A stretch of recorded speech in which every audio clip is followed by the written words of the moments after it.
Мұхаммед пайғамбардың саллаллаху алейхи уәсәләм Хунайн шайқасынан кейін ансарларға айтқан сөзі.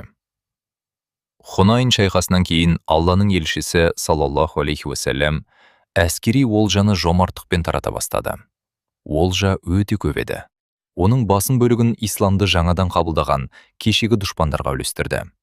Солардың қатарында мұсылмандарды 20 жылдан астам қудалаған жаулардың көсемі болған Әбу Суфиян ибн Харб та бар еді.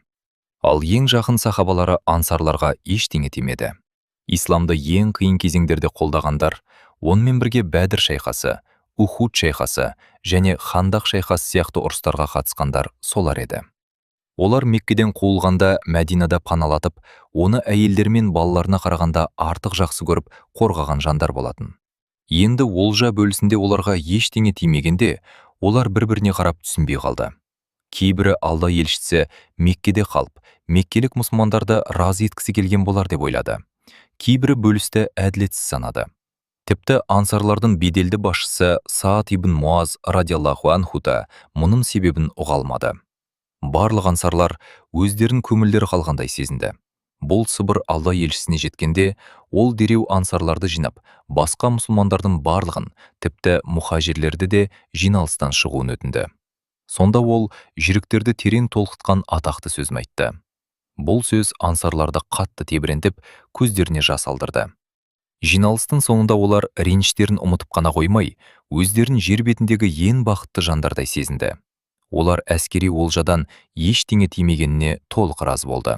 Себебі олар бүкіл әлем мұсылмандарына берілгеннен де артық нығметке ие болғандарын түсінді. Пайғамбар саллаллаху алейхи уәсәләм былай деді: «Уа ансарлар жамағаты! Араларында ансар емес біреу болса, бұл жерден шықсын. Уа ансарлар жамағаты! Мен сендерге келгенде сендер адасқан едіңдер. Алла сендерді мен арқылы тура жолға салмады ма? Уа ансарлар жамағаты! Мен сендерге келгенде сендер бытыраңқы едіңдер. Алла сендерді мен арқылы біріктірмеді ме? Уа ансарлар жамағаты!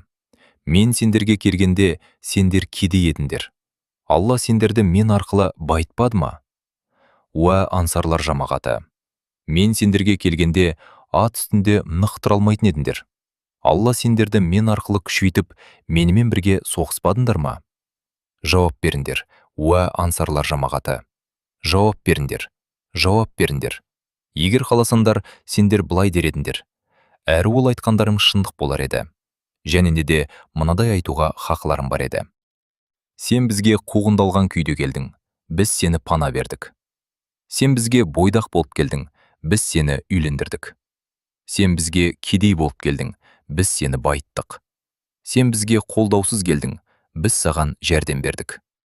Егер осылай айтсаңдар, айтқандарының бәрі шындық болар еді, әрі құқықтарың мойындалар еді.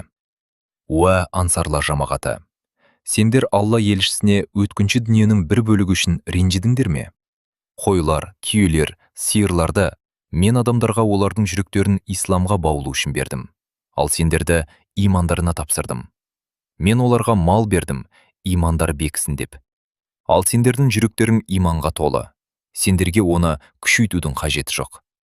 Мен оларға мал бердім, исламға тарту үшін. Ал сендерді имандарына тапсырдым.